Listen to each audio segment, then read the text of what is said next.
Hi అండి. నమస్తే. Welcome to Radhakrishna వంటలు. ఈరోజు మన ఛానల్‌లో ఎంతో టేస్టీగా ఉండే సాంబార్, అలాగే దొండకాయ పకోడీ ఎలా వేసుకోవాలని చూపించబోతున్నా అండి. చాలా అంటే చాలా టేస్టీగా ఉంటుంది. సాంబార్‌లోకి దొండకాయ పకోడీ కాంబినేషన్ చాలా టేస్టీగా ఉంటుందండి రైస్‌లో. మీరు కూడా తప్పకుండా ఇదే ప్రాసెస్‌లో చేయండి. సాంబార్ చాలా టేస్టీగా ఉంటుందండి. మీ అందరికీ తప్పకుండా నచ్చుతుంది. ఇదే ప్రాసెస్‌లో చేయండి. నా ఛానల్ ఫస్ట్ టైం చూస్తున్నట్లయితే లైక్ చేసి, షేర్ చేసి, సబ్స్క్రైబ్ చేసుకోండి. త్వరగా అయిపోతుందండి. మీరు కూడా ఇదే ప్రాసెస్‌లో చేయండి. ఈ 2 రెసిపీస్ రైస్‌లోకి చాలా టేస్టీగా ఉంటాయండి. మీరు కూడా ఇదే వేలో ట్రై చేసి ఎలా వచ్చిందో నాకు కామెంట్ సెక్షన్‌లో అయితే చెప్పండి. సాంబార్ ఈ పద్ధతిలో చేసి చూడండి, చాలా టేస్టీగా వస్తుందండి. ఇప్పుడు సాంబార్ అయితే చూద్దామండి. ముందుగా హాఫ్ కప్ కందిపప్పు తీసుకోవాలండి. అలాగే 2 టేబుల్ స్పూన్ పచ్చిశనగపప్పు అయితే తీసుకొని ఇలా వాటర్ వేసుకొని వాష్ చేసుకోవాలండి. 2 టైమ్స్ వాష్ చేసుకున్న తర్వాత కొద్దిగా వాటర్ వేసుకొని నానబెట్టుకోవాలండి ఒక 10 మినిట్స్. అది నన్నిలోపు కూరగాయ ముక్కలు కట్ చేసుకోవాలండి. కూరగాయ ముక్కలు ఎంతెంత క్వాంటిటీ వేసుకోవాలనేది నేను పైన స్క్రోల్ చేస్తానండి, చూడండి. బెండకాయ, వంకాయ, టమాటా, ఆనపకాయ, ములక్కాడ, క్యారెట్, పచ్చిమిర్చి, ఉల్లిపాయ అయితే వేసుకున్నా అండి.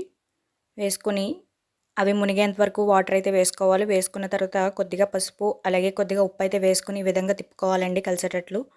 తర్వాత 1 టేబుల్ స్పూన్ కారం అయితే వేసుకోవాలి. వేసుకుని మూత పెట్టి మీడియం ఫ్లేమ్లో అయితే మగ్గనివ్వాలండి. ఈలోపు చింతపండు అయితే నానబెట్టుకుందాం. ఒక గిన్నెలో చింతపండు తీసుకొని వాటర్ వేసుకొని నానబెట్టుకోవాలండి. ఒక 20 మినిట్స్ తర్వాత ఈ విధంగా 70% అయితే కుక్ అవుతాయండి. 70% కుక్ అయిన తర్వాత అందులో ఉన్న కూరగాయలన్నీ తీసేసుకొని వేరే గిన్నెలో అయితే వేసేసుకోవాలండి. పప్పు అయితే మరొక 5 నిమిషాలు అయితే ఉడకనివ్వాలి. ఎందుకంటే కూరగాయలు ఎక్కువ ఉడికితే మెత్తగా అయిపోతాయి కదా, అందుకనే ఒక 70% కుక్ అయిన తర్వాత కూరగాయలన్నీ వేరే గిన్నెలోకి వేసేసుకొని పప్పు అయితే మరొక 5 నిమిషాలు అయితే ఉడకనివ్వాలండి మెత్తగా అయ్యేంత వరకు. ఈ విధంగా మెత్తగా అయిన తర్వాత మ్యాషర్తో ఈ విధంగా మ్యాష్ చేసుకోవచ్చండి, లేకపోతే మిక్సీ అయినా పట్టుకోవచ్చు పప్పుని.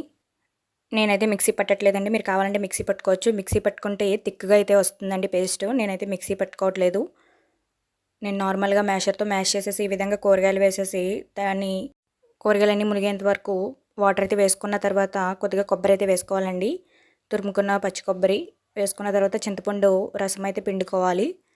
నానబెట్టుకున్న చింతపండు రసం పిండుకున్న తర్వాత దాని నిండా వాటర్ అయితే వేసుకుని కొద్దిగా కొత్తిమీర వేసుకోవాలండి. అలాగే 1 టేబుల్ స్పూన్ కారం వేసుకోవాలి. మీకు చిక్కగా కావాలంటే పప్పుని మిక్సీ పట్టి వేసుకోవచ్చండి. ఇప్పుడు 2 టేబుల్ స్పూన్ సాంబార్ పౌడర్ అయితే వేసుకోవాలండి. ఇప్పుడే రుచికి సరిపడా ఉప్పు అయితే వేసుకోవాలి. వేసుకున్న తర్వాత చిటికెడు బెల్లం వేసుకోవాలండి. ఎక్కువగా వేసుకోకూడదు, టేస్ట్ మారిపోతుంది, స్వీట్ వచ్చేస్తుందండి. వేసుకుని ఒక 30 మినిట్స్ మరగనివ్వాలండి.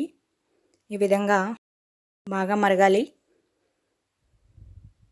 సేమ్ మీరు కూడా ఇదే ప్రాసెస్లో చేయండి, చాలా టేస్టీగా వస్తుందండి. నేను చిక్కగా అయితే పెట్టట్లేదు. ఇప్పుడు అది మరుగుతూ ఉంటుంది. ఒక 30 మినిట్స్ మరిగిన తర్వాత తాలింపు అయితే వేసుకుందామండి. ఇప్పుడు దీంట్లో 5-6 వెల్లుల్లి రెమ్మలు అయితే వేసుకోవాలండి ఆయిల్ వేసుకుని. అలాగే జీలకర్ర, ఆవాలు, మెంతులు అయితే వేసుకుని, ఎండుమిర్చి వేసుకుని, కరివేపాకు వేసుకుని తాలింపు వేగిన తర్వాత ఈ విధంగా సాంబార్లో అయితే వేసుకుని మరొక 15 నిమిషాలు అయితే మరిగించుకోవాలండి. సాంబార్ మనకి ఎంత మరిగితే అంత టేస్ట్ వస్తుందండి, చాలా టేస్టీగా వస్తుంది. ఈ స్టైల్లో చేయండి. ఇడ్లీలోకి అలాగే రైస్లోకి చాలా టేస్టీగా ఉంటుందండి. అంతే అండి, ఎంతో టేస్టీగా ఉండే సాంబార్ అయితే రెడీ అయిపోయింది. మీరు కూడా తప్పకుండా ఇదే విధంగా ట్రై చేయండి. ఎలా వచ్చిందో కామెంట్ సెక్షన్లో అయితే చెప్పండి. హోటల్ వాళ్ళు అయితే వాటర్ తక్కువ వేసి పప్పుని పేస్ట్ చేసి అయితే వేసుకుంటారండి. అప్పుడు మీకు దాని టేస్ట్ వేరేగా వస్తుందండి. ఇప్పుడు దొండకాయ పకోడీ ఎలా వేసుకోవాలని చూపించబోతున్నాను అండి. ముందుగా ఒక గిన్నె తీసుకుని అందులో దొండకాయలు ఈ విధంగా బారుగా కట్ చేసుకోవాలండి. కట్ చేసుకొని అందులో రుచికి సరిపడా సాల్ట్, అలాగే 2 టేబుల్ స్పూన్ కారం, 2 టేబుల్ స్పూన్ శనగపిండి, 2 టేబుల్ స్పూన్ వరిపిండి అయితే వేసుకోవాలండి. వేసుకున్న తర్వాత 1/2 table spoon garam masala, 1/2 table spoon ధనియాల పొడి, 1/2 టేబుల్ స్పూన్ జీలకర్ర పొడి వేసుకుని చిటికెడు పసుపు వేసుకుని కొద్దిగా నిమ్మరసం పిండుకుని ఈ విధంగా కలుపుకోవాలండి. పిండిలు ఎప్పుడు ఎక్కువగా వేసుకోకూడదండి, పొడి పొడిగానే ఉండాలి. ఇలాగా అంటుకున్నట్టు ఉండాలండి. హెవీగా వేసుకుంటే టేస్ట్ బాగుండదు. ఇలా పొడి పొడిగా వేసుకున్న తర్వాత నేను కార్న్ఫ్లోర్ వేయడం మర్చిపోయానండి. ఇలాగే 2 టేబుల్ స్పూన్ కార్న్ఫ్లోర్ వేసుకోవాలి. కార్న్ఫ్లోర్ వేయడం వల్ల మనకి ఈ మసాలా, ఈ క్రీము ఇవన్నీ కరెక్ట్గా పట్టుకుంటాయండి. కార్న్ఫ్లోర్ వేయడం వల్ల బాగా పట్టుకుంటాయండి ఇవన్నీ. ఆయిల్లో వేగని పిండి విడిపోకుండా అంటుకుని ఉండడానికి సహాయపడుతుందండి కార్న్‌ఫ్లోరు. ఇప్పుడు ఆయిల్ అయితే డీప్ ఫ్రైకి పెట్టుకుని బాగా కాగిన తర్వాత ఈ విధంగా దొండకాయలు అనేవి ఫ్రై చేసుకోవాలండి. హై ఫ్లేమ్లోనే ఫ్రై చేసుకోవాలి. ఇలానే తినేయొచ్చండి. అంత టేస్టీగా ఉంటాయి ఇవి క్రిస్పీగా. కలర్ చేంజ్ అయ్యే వరకు ఫ్రై చేసుకోవాలండి ఈ విధంగా. సాంబార్లోకి ఇలా దొండకాయ పకోడీ కాంబినేషన్ చాలా టేస్టీగా ఉంటుందండి. ఇలా ఫ్రై అయిపోయిన తర్వాత ప్లేట్లోకి అయితే తీసేసుకోవాలి. మిగతా దొండకాయ ముక్కలు కూడా ఇదే విధంగా ఫ్రై చేసేసుకోవాలండి. చాలా టేస్టీగా ఉంటాయి, క్రిస్పీగా ఉంటాయండి. సింపుల్గా చక్కగా సాంబార్లోకి ఈ విధంగా దొండకాయ పకోడీ వేసుకొని తింటే చాలా టేస్టీగా ఉంటుందండి సాంబార్తో కలిపి. ఈ రెండు మీరు కూడా ఇదే విధంగా ట్రై చేసి ఎలా వచ్చిందో కామెంట్ సెక్షన్లో అయితే చెప్పండి. ఫస్ట్ టైం నా ఛానల్ చూస్తున్నట్లయితే లైక్ చేసి, షేర్ చేసి, సబ్స్క్రైబ్ చేసుకోండి. మీకు కూడా ఈ రెసిపీస్ నచ్చాయని అనుకుంటున్నాను అండి.